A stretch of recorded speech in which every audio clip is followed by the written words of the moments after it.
I'm back, guys, and we're gonna go over a course from Jeremy Silman's The Endgame, The Theory of Two Weaknesses.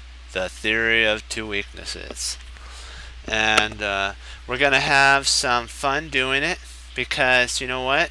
Chess is about fun, and so we're gonna smile a lot and have a lot of energy. What's going on here is this is the player's name is EUWE versus Van Doesburg. I hope I'm pronouncing his name right. It's actually the Dutch Championship in 1933. So this is actually from a championship game. Two really strong grandmasters, and White's up a whole pawn. If you notice, he's up. This is his pawn that he's up. He has, actually, let's see. Yeah, this one here, because he has a pawn majority on the king side, and if you count this, it's a pawn majority. But black has the ability with his pawns here to actually stop this pawn at the moment.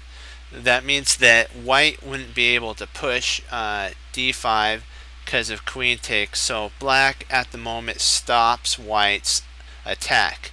But there's no doubt about it. White's going to want to play b4 and then b5 and open the position up there.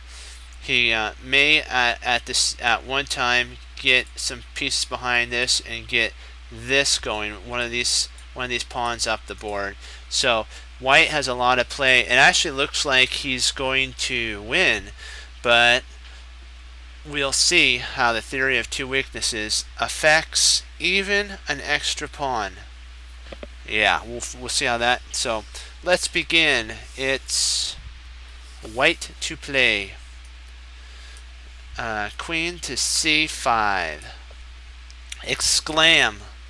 He's going after the a7 pawn.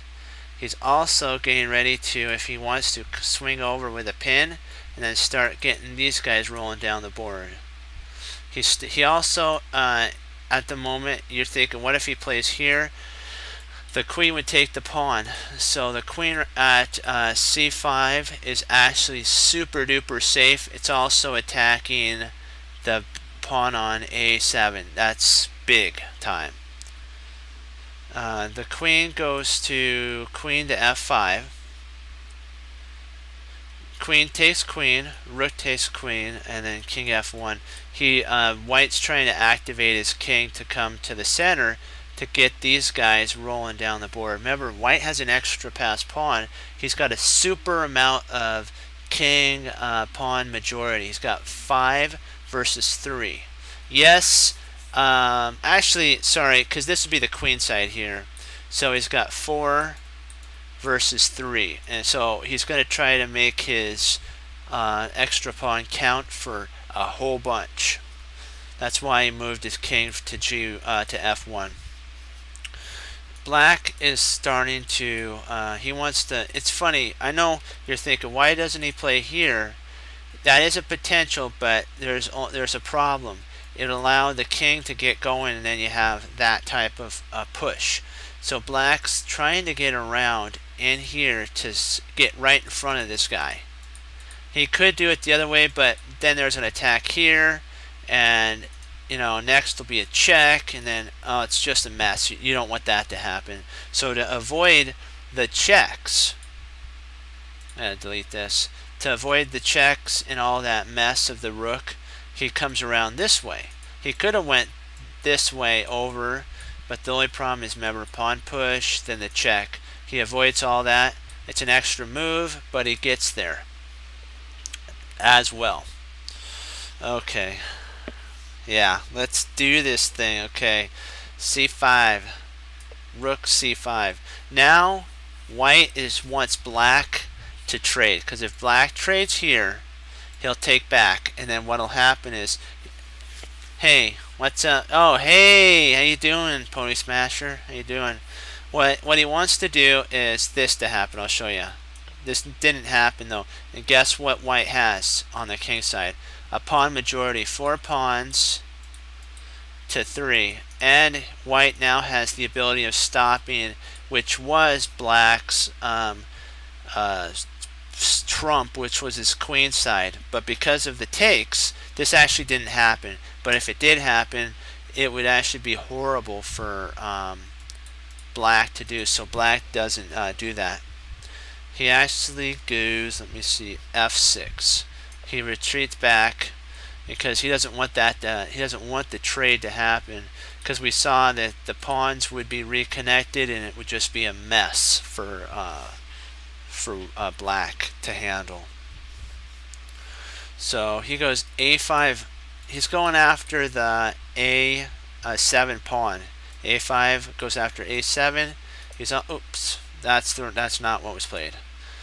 He also is now, he has the ability, if he wants to push the pawn and then start getting it rolling up the board. He also has the ability of moving his king in, going f3, e4, and then gets his pawn majority rolling. And if white can get his pawn majority going, it's over for black. It's just pain, pain, pain, pain. So a6. Oh, he did play that. Hey, who'd have thunk? My mind and his mind are as one. My mind was like, hey, move a6, and without even thinking, I played the correct move sequence. So we're all thinking like a grandmaster, guys. That's what's going on. So e5. See what happened when black played a6. White was able to play e5. What it does is it cuts the king out from the king. Now can't come in and stop the pawn majority happening. The king's stuck. This is the only amount of space that black really has.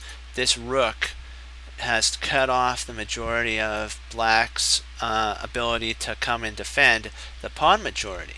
But white has the ability to be mobile. So white in this situation has accomplished a really important idea. He accomplished weakening the queen side and also cutting the king out at the same time, and to activate his king to be a better piece in the endgame.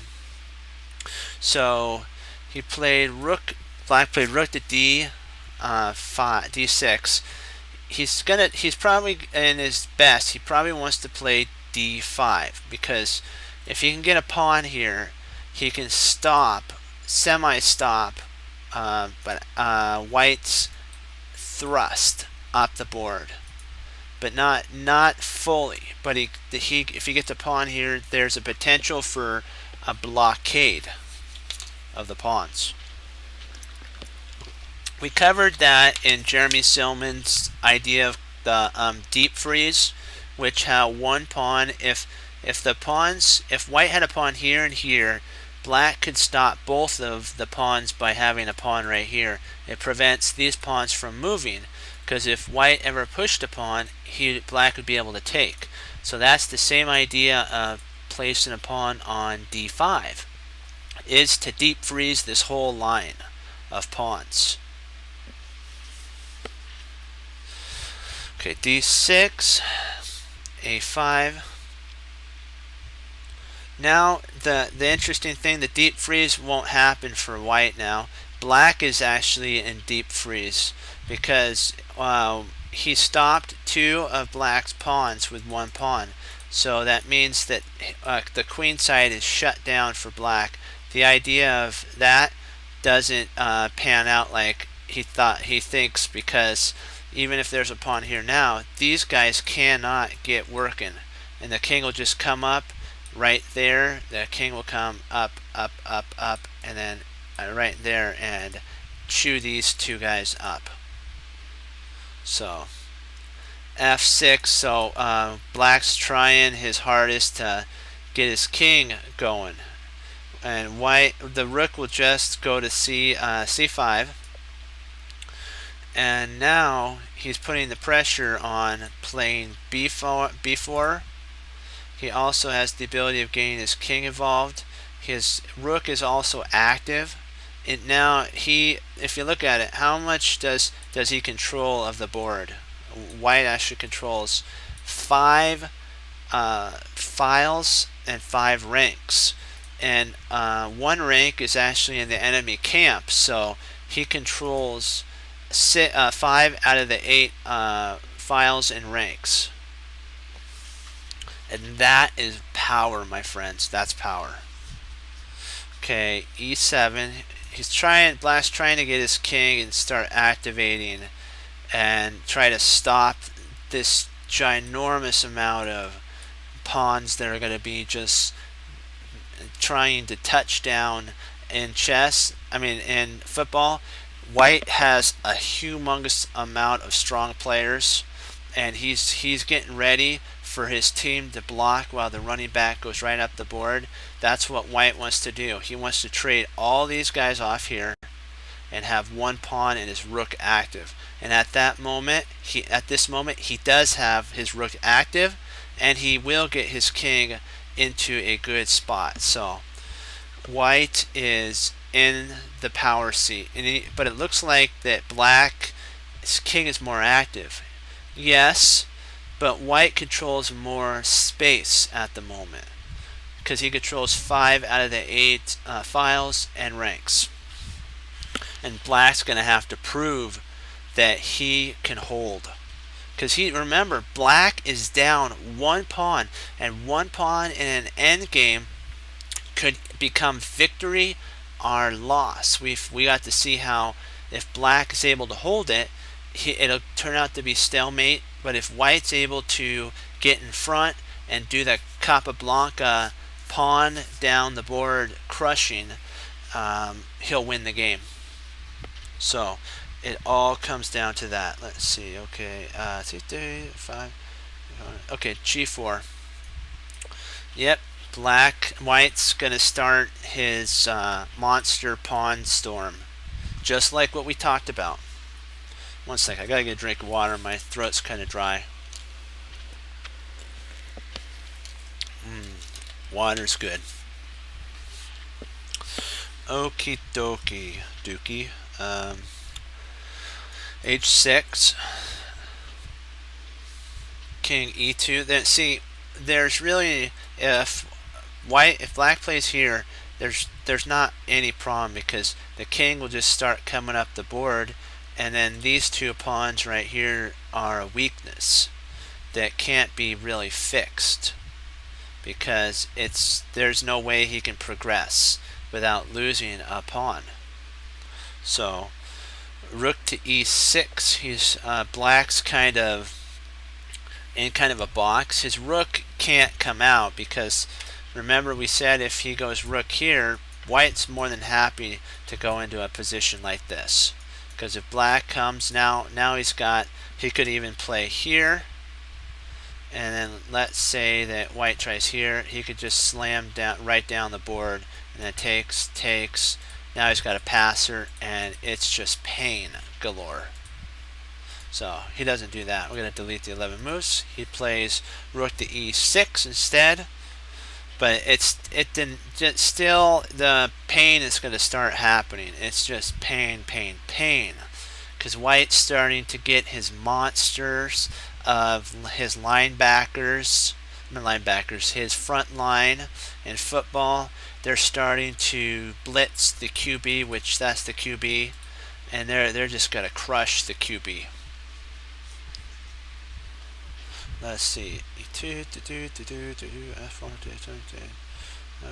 d6, h4. Oh man, there comes the storm of pain. And I would not want to be Black in this situation. It's gonna hurt. Because next, if White's allotted, he will play g5, and then there's a special way that he's going to be able to get a pass pawn right here down the board, and then he'll actually sacrifice the majority of these guys to get a pass pawn coming down. It's an interest. You should study the 3 pawns here if all these guys were gone, and it's white to move, and these kings were on the board. It's just for learning. Whoever can play that, if white could play that, he'll have the ability to win. But if black plays this, he also might have the ability to win. It could go into a draw. It depends. So that's what white's trying to do, is activate everything and get everything going down the board. So king f5, f7, f5, I mean h5. Man, wow, that's incredible, because he knows that if he plays that, he'll take, and if he takes here, that's a bad move, so he'll have to take right here, and then black will have his pawns stuck against these guys, and then he'll have a passed pawn that can run up the board, protection of the rook, and protection with the king. So that's just pain galore. Okay, gotta put my rubber band, because my clip doesn't hold the amount of pages anymore, so I have to put a rubber band to hold it. I know I probably should get a bigger clip, but you know, rubber band does as well. Good water. Okay. G takes h5. Rook takes h5. Now there's a weakness here, and the weakness of getting his double pawn, his passed pawn down the board. Black's in trouble right now, and he's going to try to bail himself out with king to g6. That isn't enough to do it, because white's not fearful of any of that. He's going to come in here, and then he's going to be able to kick the king out. And if the king moves back, he might even be able to come in. More likely, his idea is to play e4 and then storm with his monsters. I wouldn't move my king here. Double thinking about that. I'd play e4 and then have these guys just crush these small guys over here. I know I said crush a lot. You know, I'm an attacker player, so. But we got to be nice. We have to say that we beat our opponent. We don't want to say, you know, that crush, because that'll hurt their feelings, and then they won't want to play, and they won't want to learn and take it back. So, and learn. And then we would get better if something happens to us. We wouldn't like our opponent to laugh at us. That wouldn't be fun. So we shouldn't do that to our opponents. It's about winning, not about making fun of them. I'm trying to be happy in this and have more energy about this. But when I get into the zone of chess, I'm serious, and it may not look like I'm having fun, but when the chess players know, when you get into that zone, it's fun actually to be there. But outside, it makes it look like you're kind of stressed out, but you're not. You're in the zone. Okay, 15. So d7. Okay, there it is. Remember what we talked about? I was correct. That this is the line of pain. we'll just keep it that way. That just hurts too bad. Okay, g5. Ouch. So if he takes. Actually, he can't take. Can't take this way. That was a stellar move. Here. Okay, f takes g. Now a double attack on this, so he's going to have to play rook to d6. Or king g6, either one. The only problem is that is allowed, but you're thinking, can't he, if you take here, excuse me, can't he play there? Yes, he can, but then white can actually reroute back and get behind his passed pawn. He might even be able to cut the king off and then get his passed pawn running down the board. So white again is in the driver's seat. So let's see what is played. Ooh, I was correct. Okay. Then king does take. Wow. Okay, I was wrong. It's rook h2. Rook h1 doesn't work because the rook's not close enough to the king. If the king ever moved over here, the king, we could get into a Lucinda position again. Remember how that works? The king's right here, the pawn's here, and the rook will move up to right here on f4, and then the king will come out, and at the right time the pawn will the rook will slide over and protect the king. So that's an endgame. The person who's defending wants to go into the Philidor's position, but the person who wants to win with the extra pawn wants to go into the Lucinda position. So remember what we talked about. Philidor, you have a more active rook and a more active king. You can hold the position. Lucinda, if black is not active but white is, then white's going to win. That just makes sense, but you know, sometimes reinforcing that idea is important. So let's see, let's see, what did he play? Okay, f6. He's trying to stop. See if he's trying to stop this advance, but it doesn't work. He's just going to advance anyways. e6. He's trying to stop this, but he's got to remember that there's a check on h6. King d5. He doesn't want to go here because of this. Then if he moves, white will be more than happy to trade. Then he can move his king in, and this guy will start coming down the board.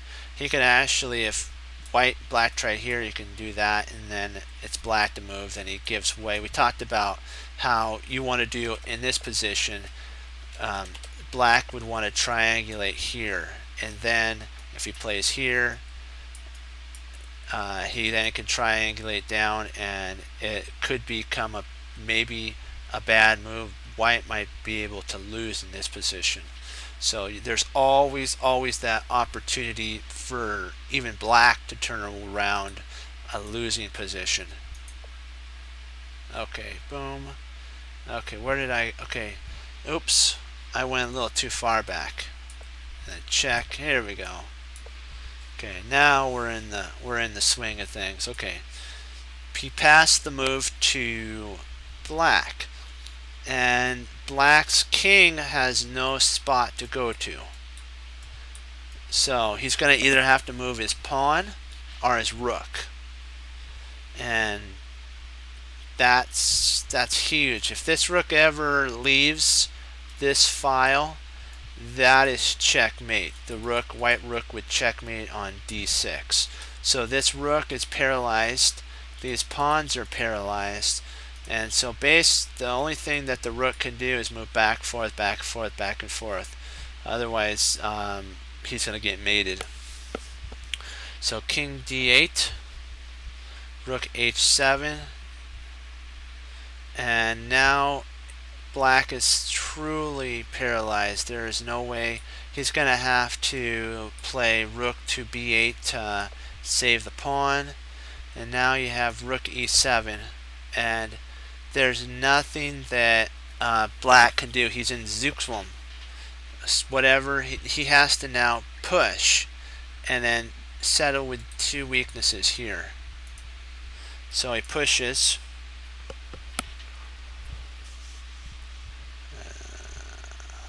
Okay, pushes. He plays d7. He doesn't take yet.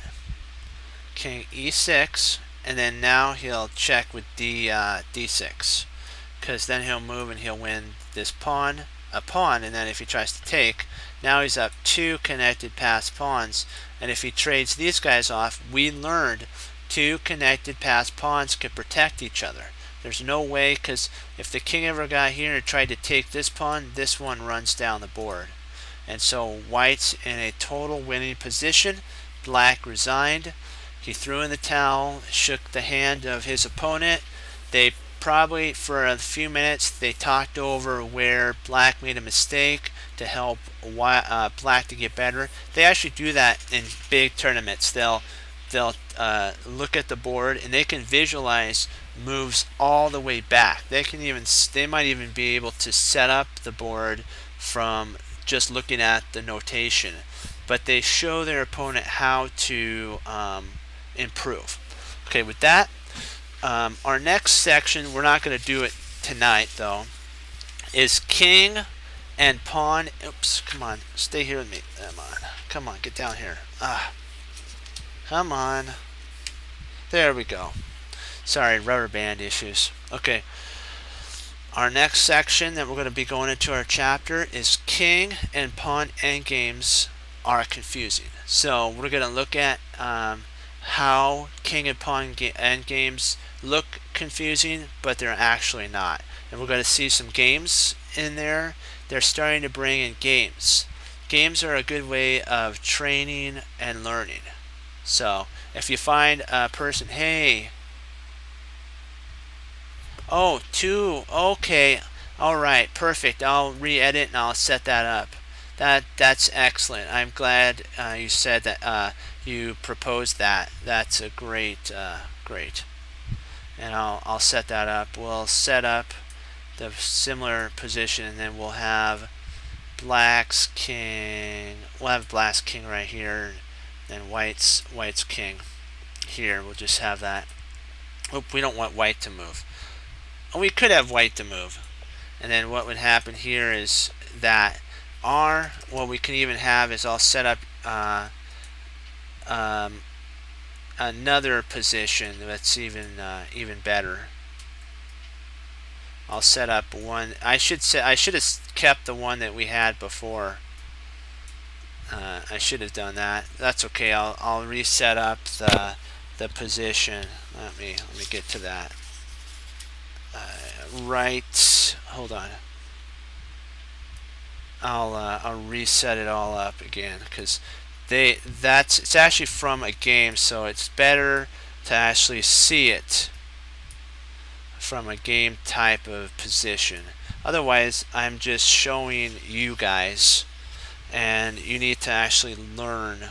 So I'm gonna actually come back here. Actually, sorry, right there, and I'll have it white to move.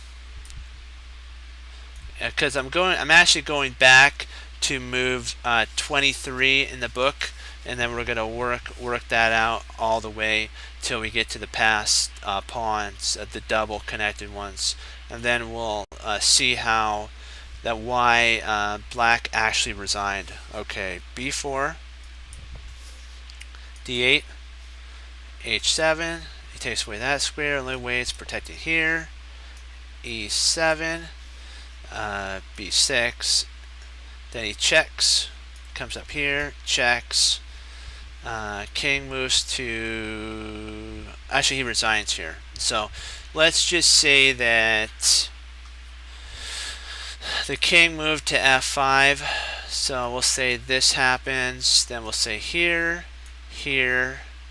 and then let's see, let's play here, and we're just going to say that this actually happened.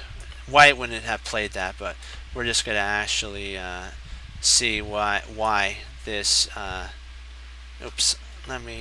I'll go around a different way because otherwise he wouldn't be able to come here. So this isn't how they would actually play, but I'm just going to show you how you can even walk almost all around the entire board to get to that pawn, and these guys protect. So it goes here, here, here. He has to play here, here, here, here, here. There's no way that black can make it. Actually, I won't move that one because then he won't be able to move back and forth. And then what would happen is that he would take here, move out of the way, and black wouldn't be able to stop it. But let's see. Let's go all the way back. This is how you can win with a protected the protected pass pawns. You don't even have to take over here. You can just win by pushing the pawns. So black to move. We're just gonna win now. Here, move in, and now these guys will start coming up the board. But if you guys got to see a longer line of how we can even just mess around and do cat and mouse with our king and just let black feel the pain and end up winning. And let's say that black kind of gets frustrated and red in the face and he plays that, there's no way of stopping this pawn. So he can't take this pawn at all. He just has to sit back and go back and forth, and then white will just take this pawn here and march it up the board. That's why connected pass pawns actually protect themselves, is they can't, the base pawn will be taken, but the soldier in front of that's connected will run up the board and black won't be able to stop it. And that's how they actually protect each other. Black can't take here. Even though it looks like it's on pre or open for attack or taking, he can't, because that happens.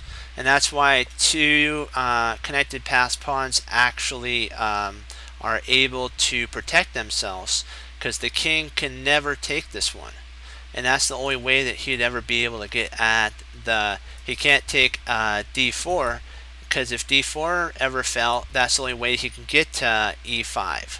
So he would have to take this and go here, but that wastes one important move. The important move for the d4 guy. Oh, okay. All right, good. That's excellent. All right. Okay, and any more questions about what we talked about before we go on to any more, until we go on to playing a game? Any more questions, anybody?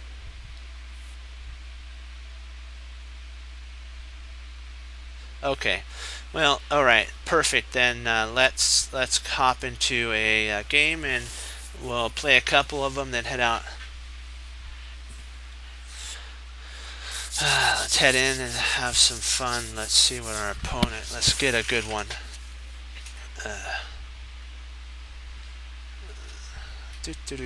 Oh, okay, 10-16. I'll see if we can get a little bit higher level if there's any that come in.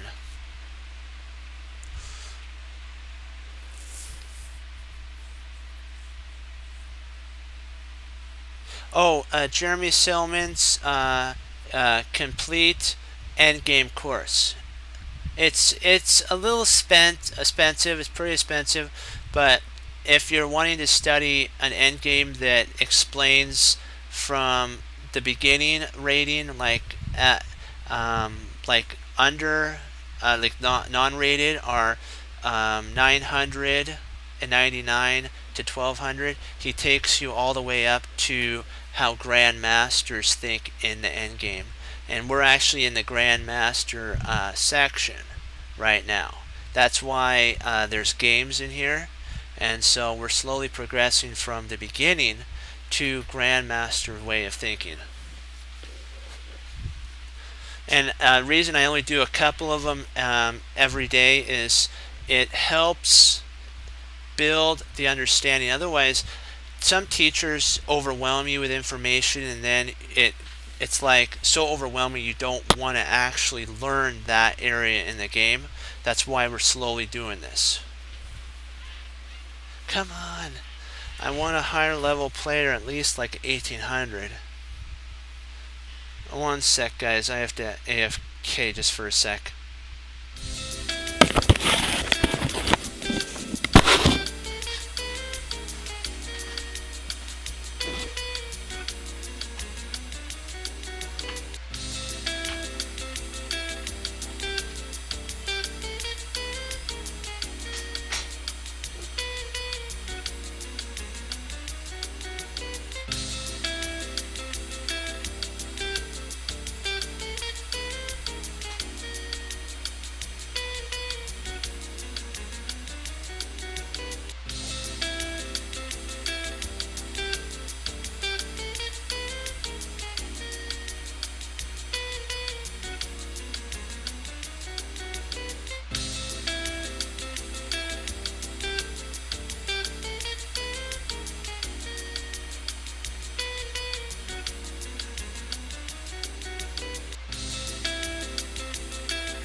Sorry about that, guys. I feel much better. Oops. There we go. Let's see. All right, 1800. Let's start into that. Let's do that player. All right.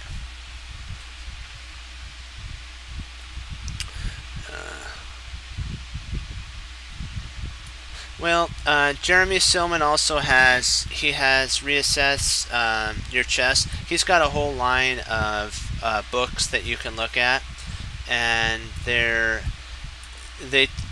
slowly take you in the way of thinking. I would say that his books are good. There's other books that are good as well, but I prefer his books because he explains. He has a lot of good examples that he uses in his books. Some of them are there's actually, he doesn't say it that, like 1 through the certain amount, but you need to start with some of them are starting you out and then they take you a little further and deeper, but his endgame course is stellar. I love that. Okay.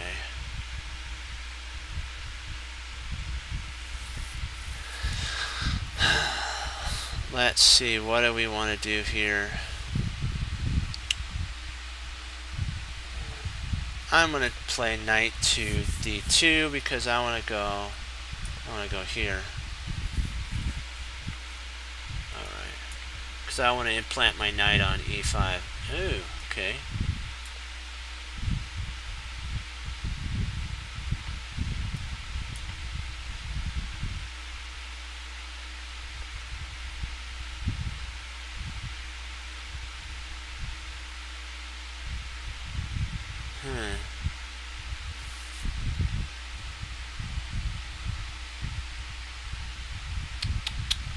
Oh boy. What do I want to do here?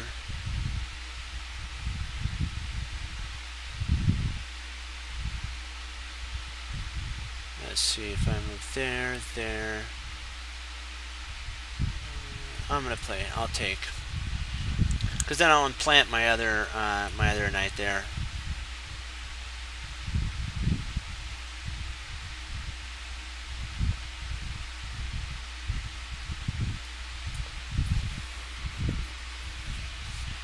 I'm not letting him in. There's no reason to let black into the position at all. Let's see, what do we want to play? I'm thinking of going interesting, so he wants to play that way. Okay.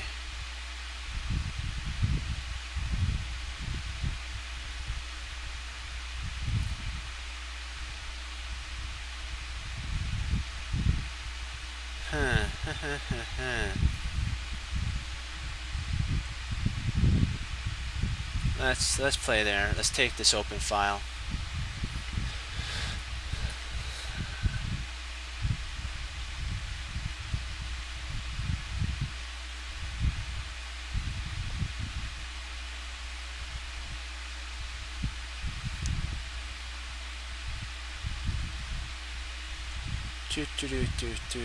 Okay. I'm gonna have to castle. I know that that's a little bit weak, but I don't want to, walk into a humongous onslaught on the king side. This at least gives me some chance. Let's see, here.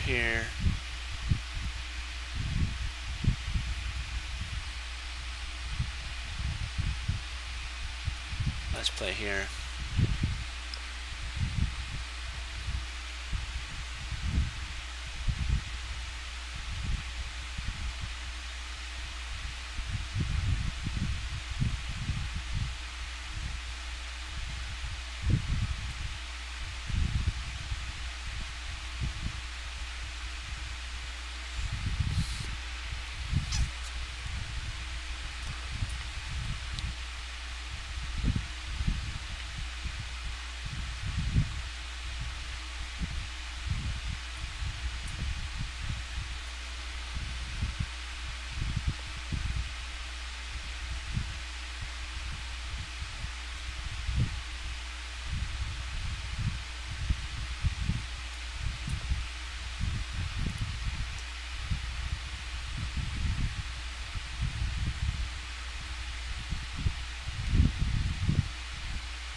Exactly.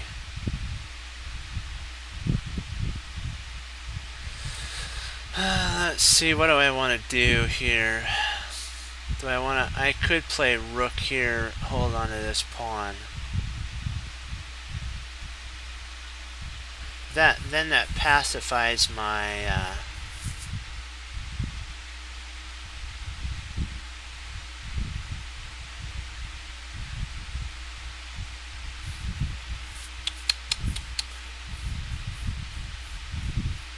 Well, for right now, I'm just going to hold on to it. There's no reason to give it up.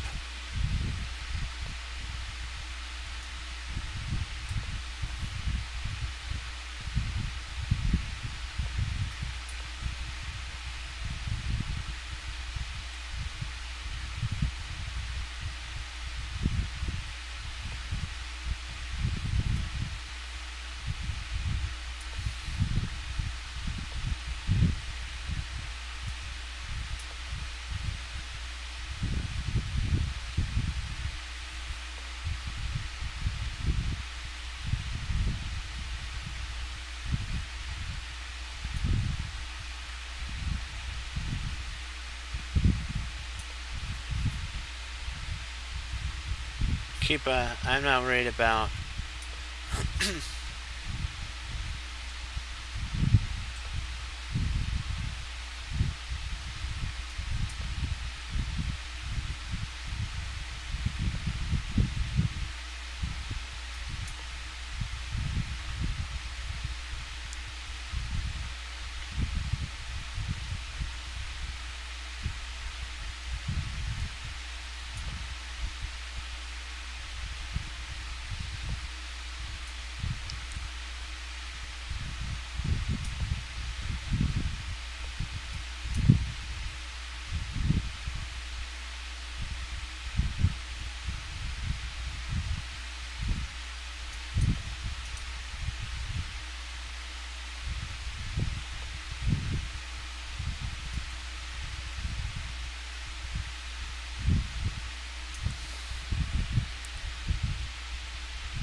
Let's see.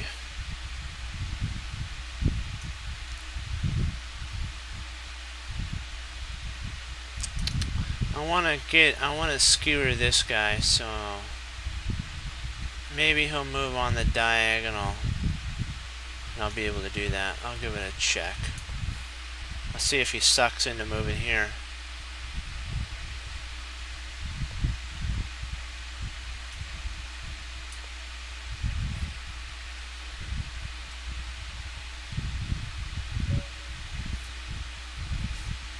Yeah, that was a... See, he lost on... because if he moves here, I'll give it another shot. Oh, so he stopped. How do I get... Oh, how do I get out? Oh, good. He lost to... let's go over... do an edit. I'll show you what he fell right into, so that you guys won't do the same. This right here, if you ever get a position like let me see, how did I do it? Let's see, he was... I think my queen was right. Yeah, okay, we're gonna have black move. Oh, I gotta get my king. Gotcha. I'll put him over here. Flip the board. It's a good learning tool, because let's see, it's black to move. So he checks here. This is the reason that loses, is there's no way that he can get close enough to protect the king. I mean queen, sorry. He'd have to move there and then you win it. That's why he resigned. His rook was right here, his queen was here. I would have won his queen and I still would have had a rook. and that's why he threw in the towel. Good player though.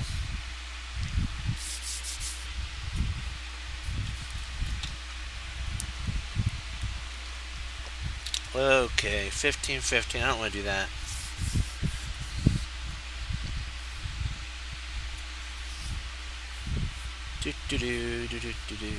Okay. But that was a tactic. That was a cool tactic. I can't believe I was able to use that. That's stellar. To be able to use that tactic. How did I learn that? From Endgame book. From Endgames. I looked at Endgames and I got to see. There's also a really there's a really good tactic one called Tactics from Scratch. That's a really good one if you want to learn tactics. That's a really good one. The gentleman actually is a teacher of chess, and it's actually his diary of how he progressed along the way till he became a grandmaster, and it showed what he learned through tactics, and he explains it through chapters like pins, skewers, forks, and then he gives games, and then we can learn. You can learn through those type of move sequences. He'll actually show you the move sequence, then he'll talk about why it's correct and where it's going. So that's a really good one for tactical understanding. Oh, boy. Do we face the 2001?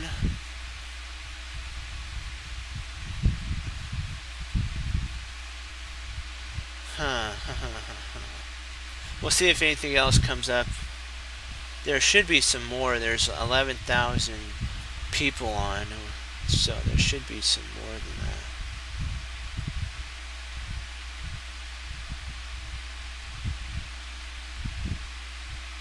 Well, it tells you that the player that I played, endgame understanding and tactics is an area. If I was to talk to him, I mean, whoever's playing that account, I would say to that person, you need to work on some tactics. You're really good. You have good endgame.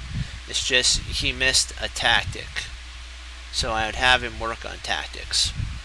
Let's play this guy.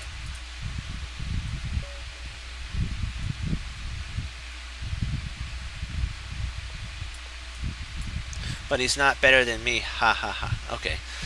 That's a little... I shouldn't have an ego like that, but... Sometimes you have to go into chess with that you know you're going to win no matter what before you sit down. And I know I'm going to win no matter what. But, oh, sweet. So he's going to play that. Does he play that? Yes, he does. He's probably going to play bishop to g5. That's usually what they play. This is the classic French. After he plays bishop g5, you play bishop e7, and then he'll push here, you'll move, he'll exchange, you'll exchange, then you go into the classic variation.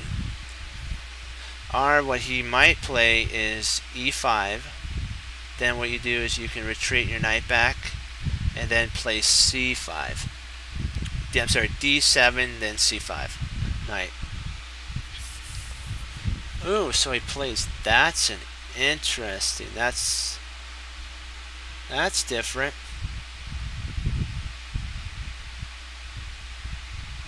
I'm gonna play there. I'm gonna go along with my plan.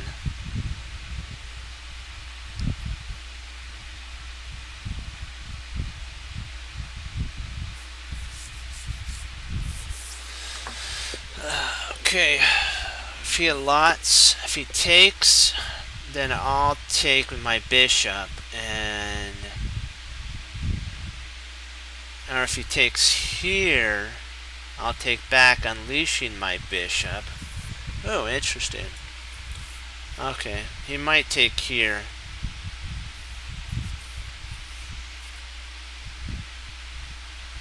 He might play here too. Yeah. It's kind of what I thought he might play.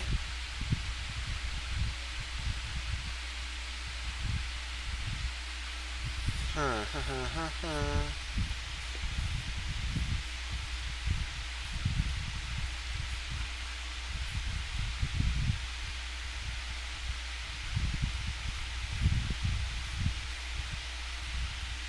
gonna play. That's a good move right there.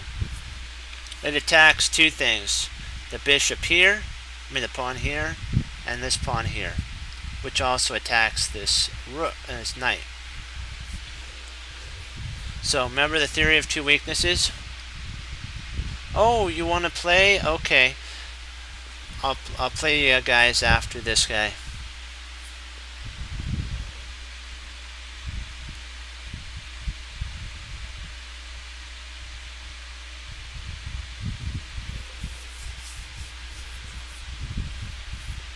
This should be pretty much almost over. He's gonna have to. What if he intercepts bishop to e3? I play bishop takes. Oh no, yeah, but you know what? Remember, it's all about learning. So. Oh. Yeah, that would help if we were on the same, server chess thing. So. Okay. Yeah, he's having to think. He's like, oh boy, what did I get myself into? Okay.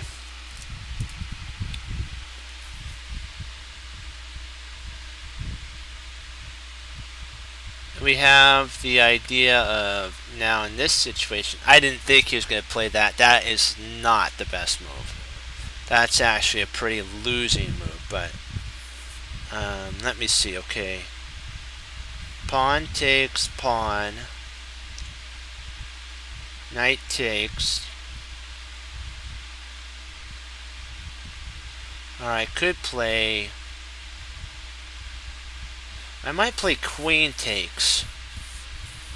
And then if he takes my knight, I'll no, that actually doesn't work.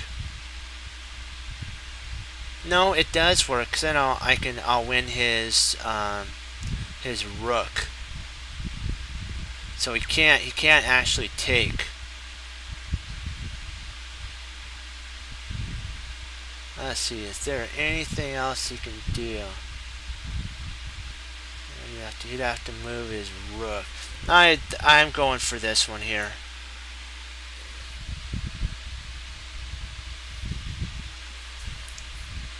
Yeah, if he takes with bishop takes knight, I'll play queen takes rook. So he's going to lose something. Now do you see why that move was not the best move? That he should have tried to do something different than that. Maybe rook move or something. But moving that's just calling for a fork right there, baby. Yeah, he's lost at this point. There's really no chance for him. Or sorry, whoever's playing. It could be I don't know who it is, so I'll just say player. There's no chance for the player. He can't stop the one. If he plays here, I win the rook, and then I'll take here.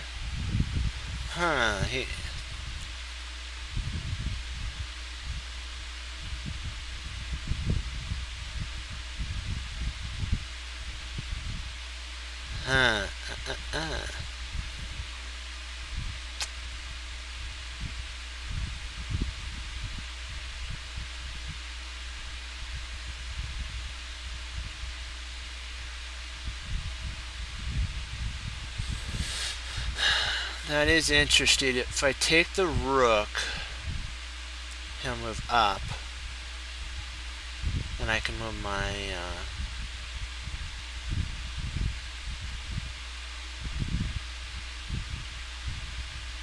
Now is taking the rook a good idea?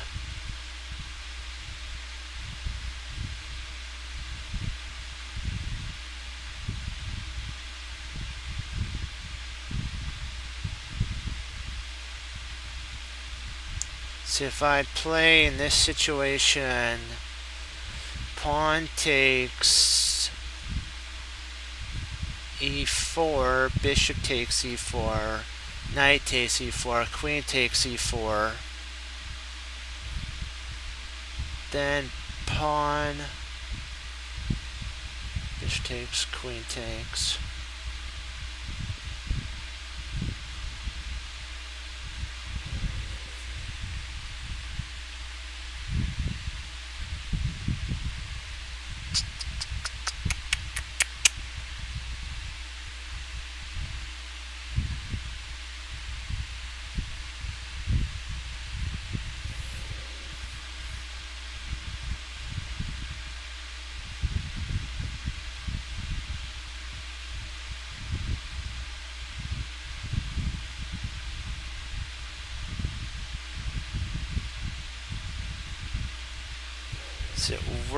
Is it worth doing that?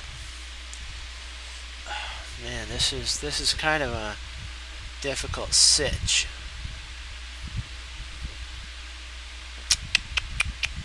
Well, I'm just gonna take the rook.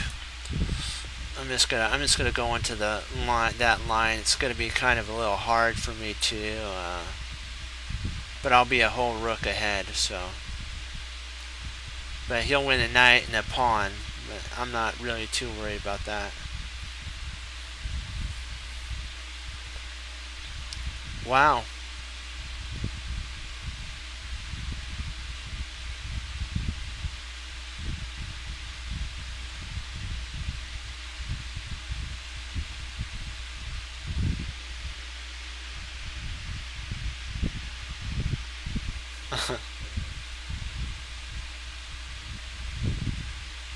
Let's see.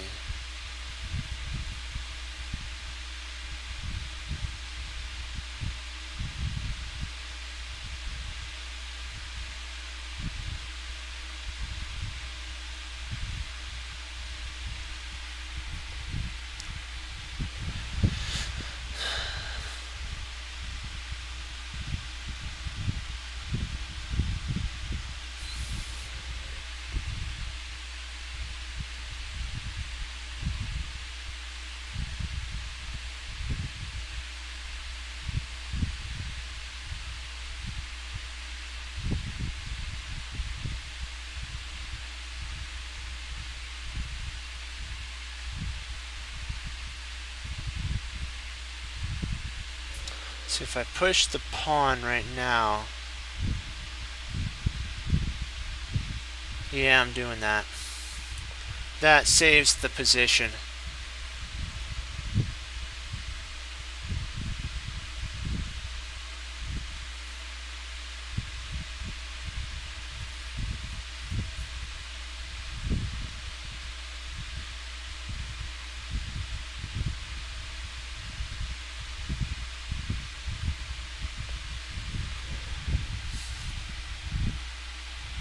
Let's see.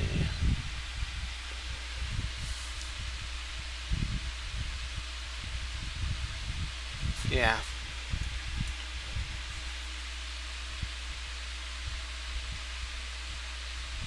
Because then he, even if he moves his bishop, there's no guarding of this pawn. If he takes here, I'll just take and I'll have two pieces for a pawn.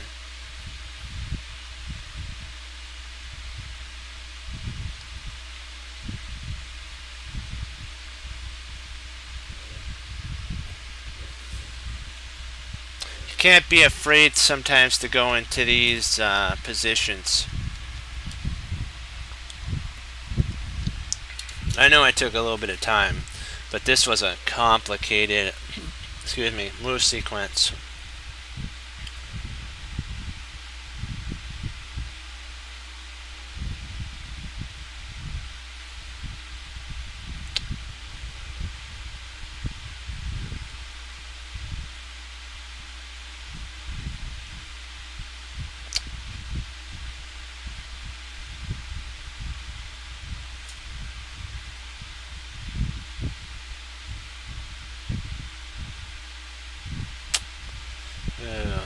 He's playing all out, isn't he?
See, in this situation, it's a little different. His taking doesn't actually work.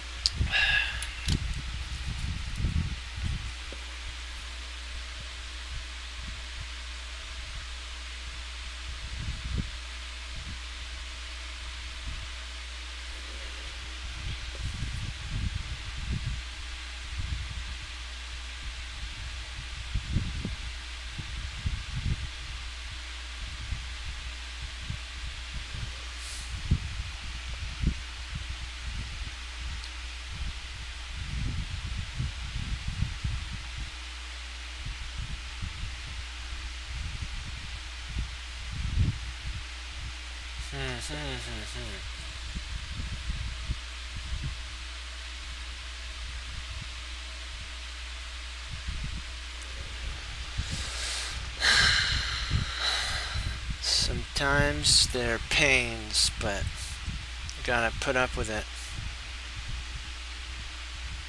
Let's see, how do I want to do this? One sec, guys.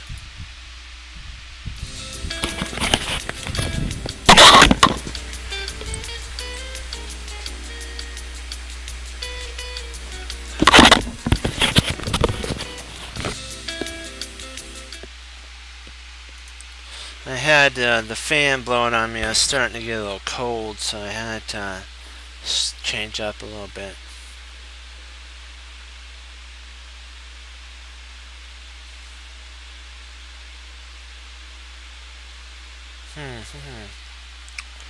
Let's see, is there anything that he can do to infiltrate in?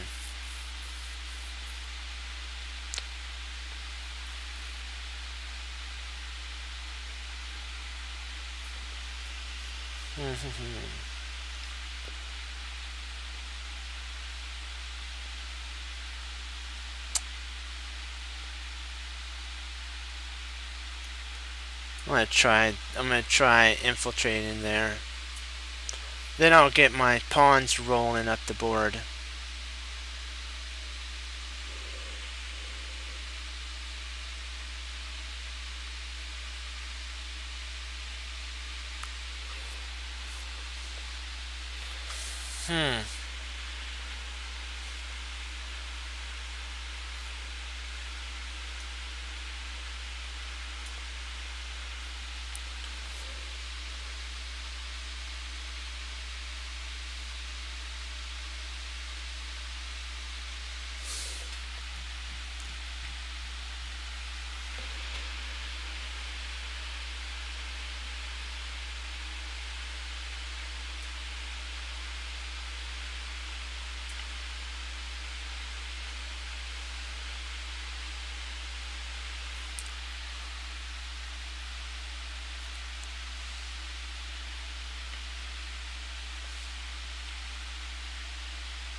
Oh, sorry. Let me see.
Let's see what we got here.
Not falling for that trick.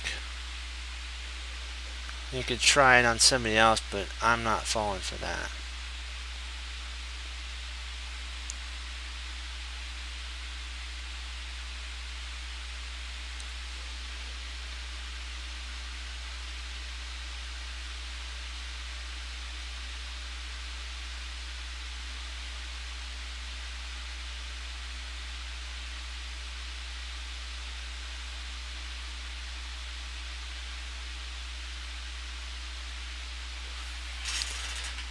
Okay, gotta stay focused on this.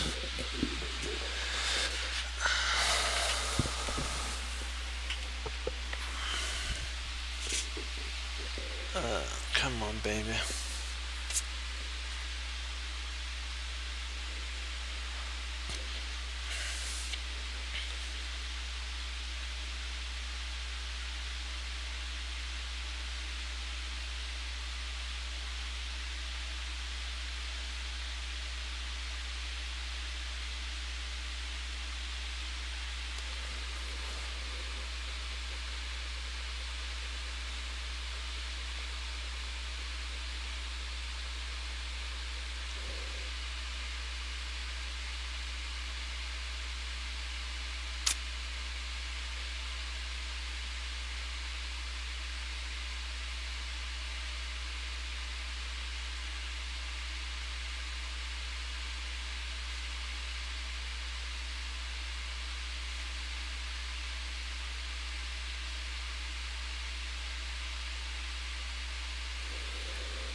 That's interesting.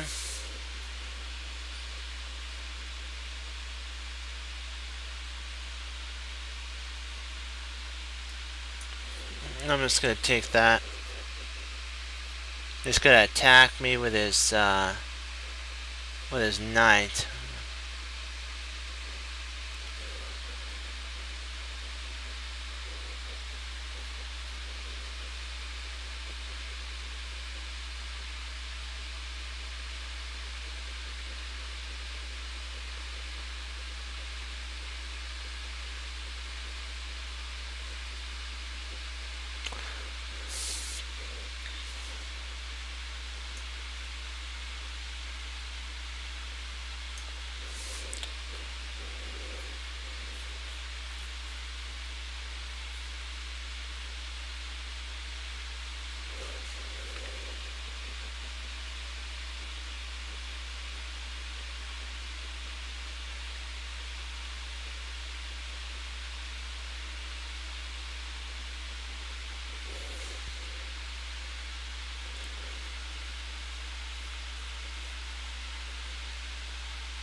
I know he's going to check right here.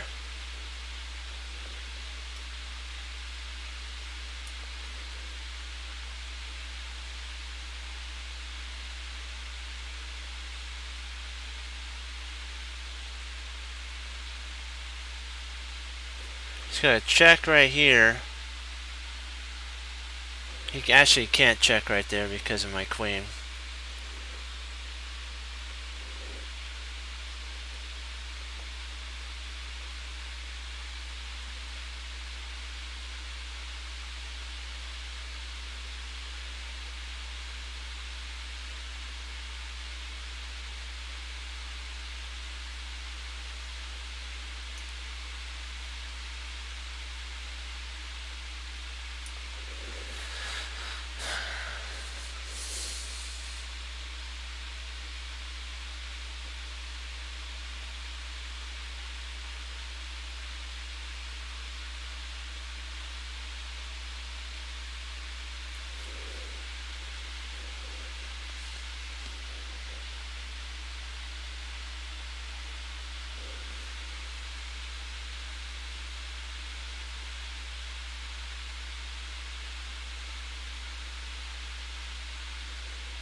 Thinking, what would have... I think I might have moved incorrectly there. Let me see. I think straight up might have been the correct move.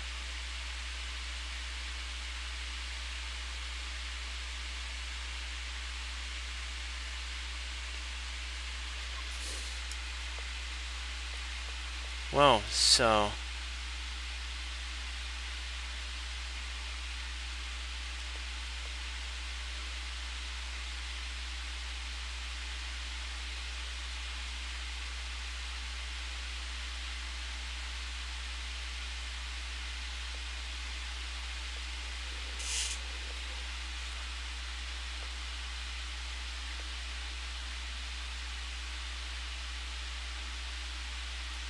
Huh.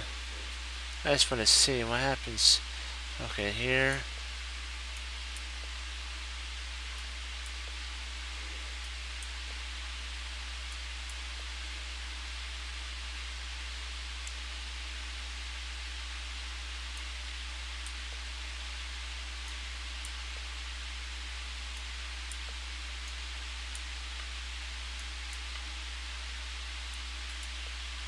Okay. Wow, that'd be a crazy thing.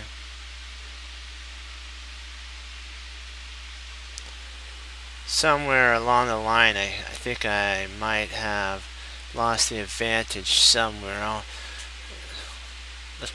Okay. So, how do I... Okay, I think I gotta go... Let's see. Create a game. Play a friend. Casual.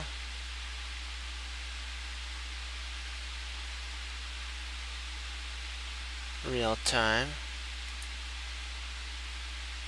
Oh, wait a second. Okay, search. So, okay, let's see if, see, oops, I got caps on it for some reason.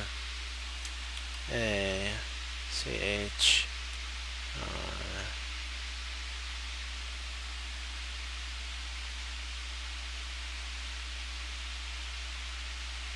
Y, cap L.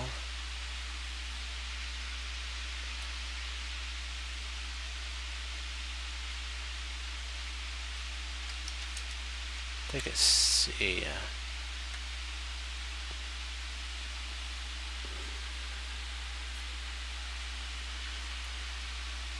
I'll do one game and then I have to log off. Let's see, I'm gonna play there.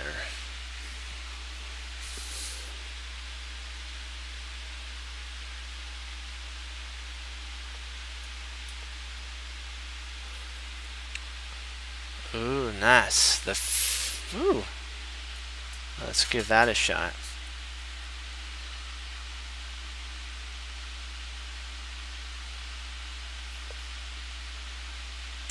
Let's see, what do we want to play here?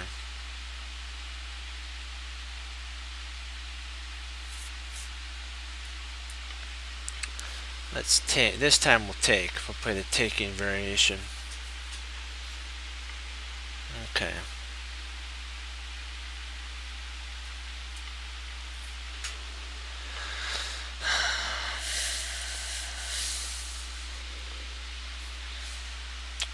Let's castle.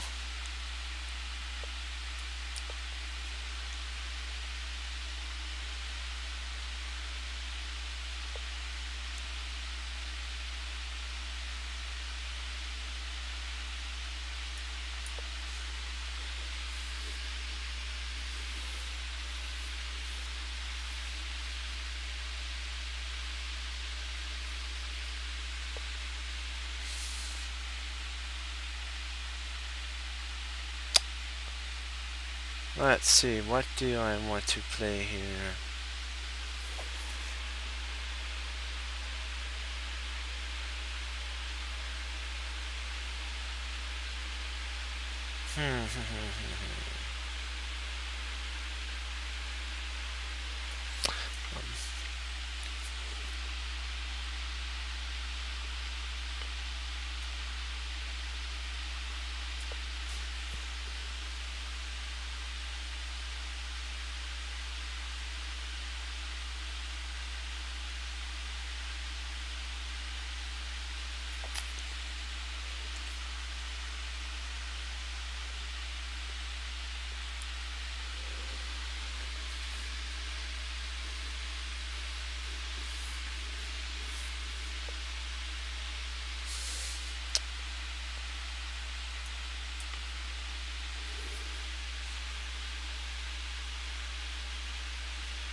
Okay, dokie.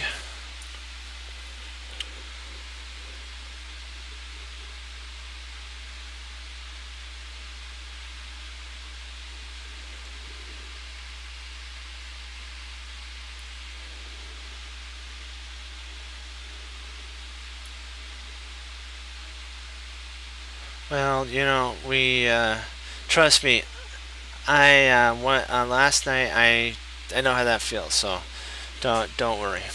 But you know what? It's a new game after this, and oh wow, that's interesting. So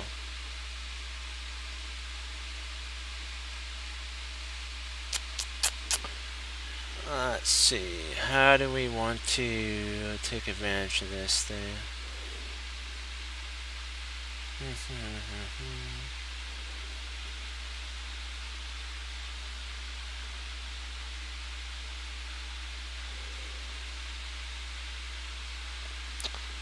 I'm gonna play here. I like that move. I want to play there.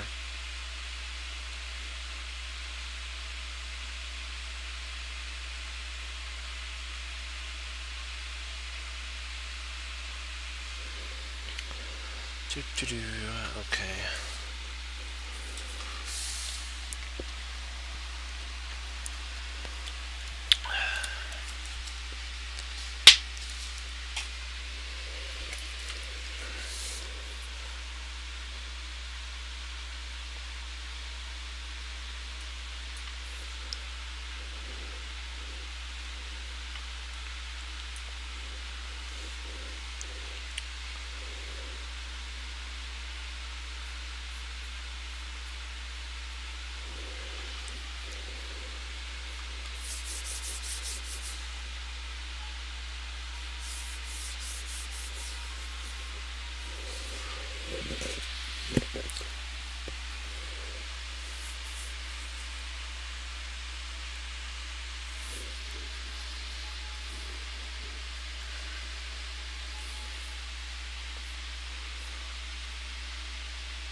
Yeah, I'm trying to go after the pawn.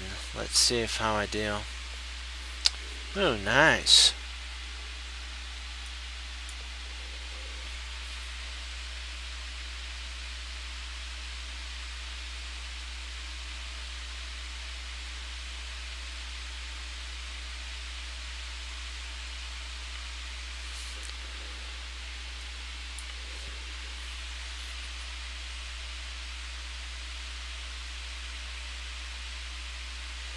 Now I got to take advantage. Ooh. Strong center. We like that. Okie dokie. Let's get.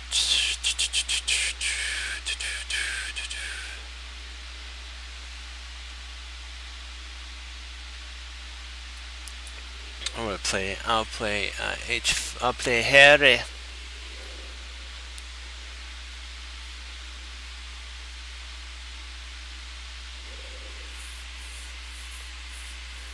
Ooh, interesting.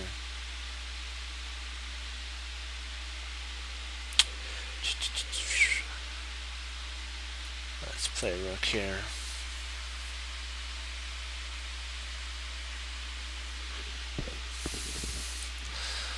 Yeah, endgame is there. It is important for sure, for sure.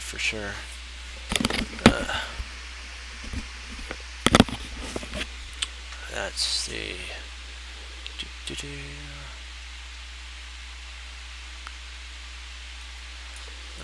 I'm gonna hammer away at the center.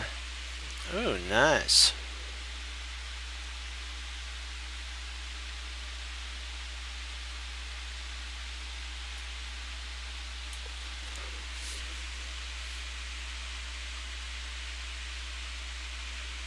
Gotta watch out for forks.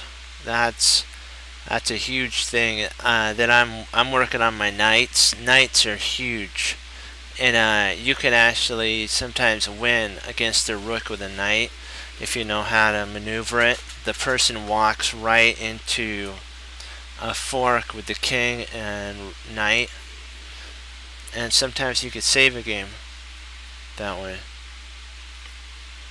Alrighty, let's win this one.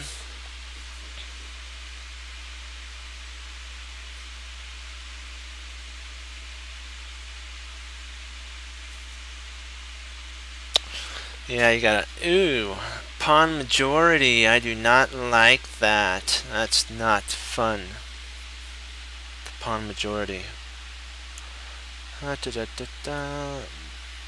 gonna play right here. I like that move.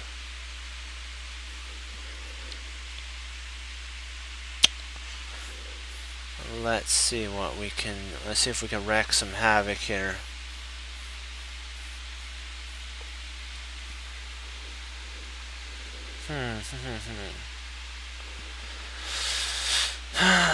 Okay.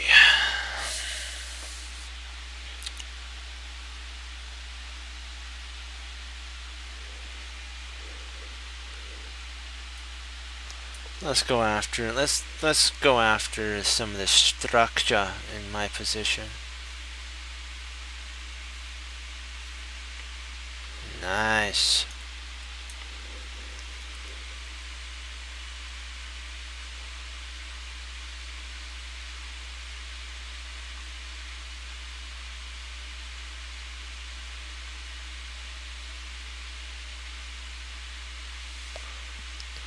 You see how oh, nice. Okay, that's good. But do you see how I'm slowly maneuvering my pieces to their optimum position? That's how you have to play in, like I'm going to check right here. I'm going to, I'll play here.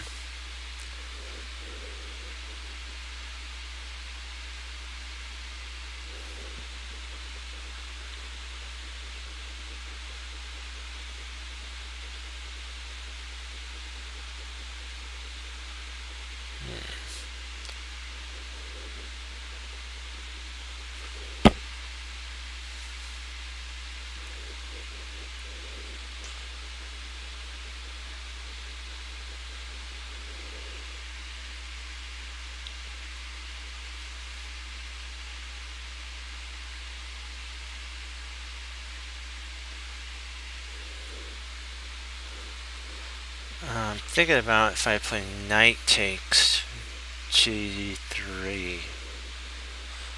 Or do I play rook takes g3? This is crazy. Crazy.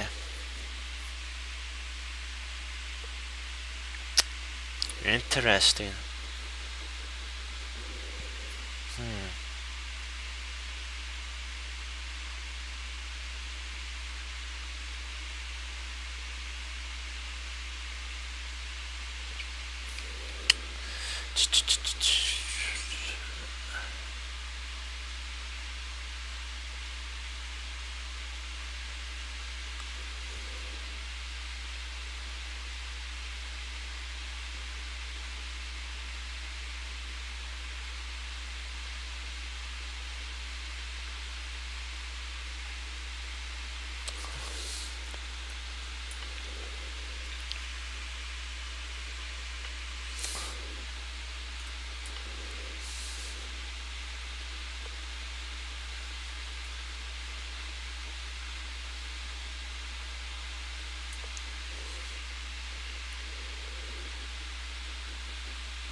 I was thinking about taking, but I don't want to do that.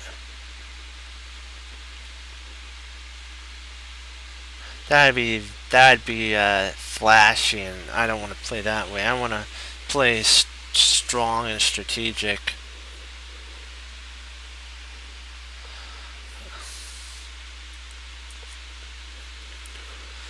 Let's see, what do we have here?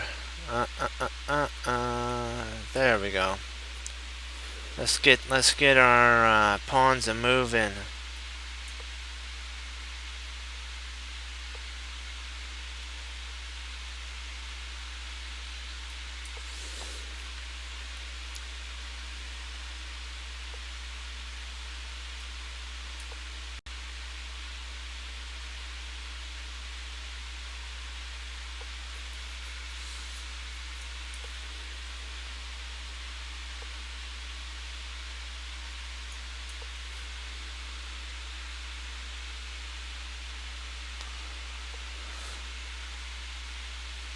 Let's see.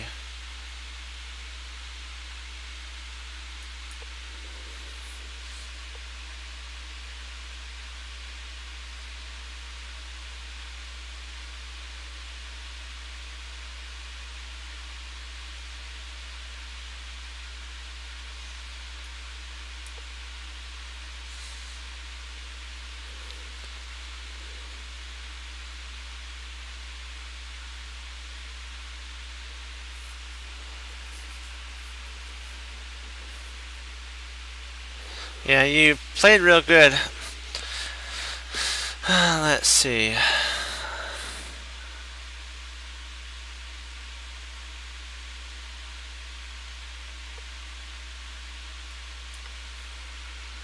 Okay. Oh, interesting.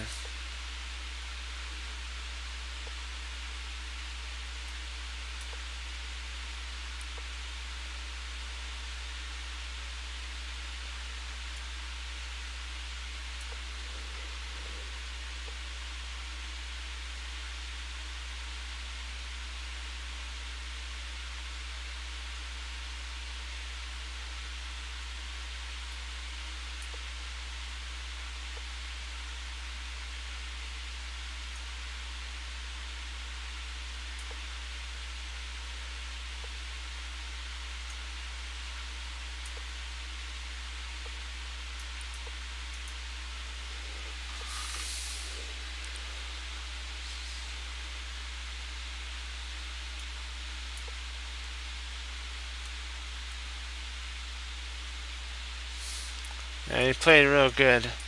You really did. You gave me a run for my money there. That was some good playing, man. Keep up the good work. So, all right. With that, good job, guys. Thank you for the game. I really enjoyed it, and I hope we all learned. Like we wanted to see why connected pass pawns, why they could protect themselves. We learned that. We learned how theory of two weaknesses. You got to see me destroy two opponents. No, to win against two opponents, and we got to go over some of the areas that I even needed to work on. So, everybody needs to work on some areas, and so thank you guys for studying along with me. And as Wesley So says, guys, serve the Lord Jesus Christ. As I say, God bless, guys, and I'll see you next time on Chess Cruncher. Have a great night and study well. Bye bye, guys.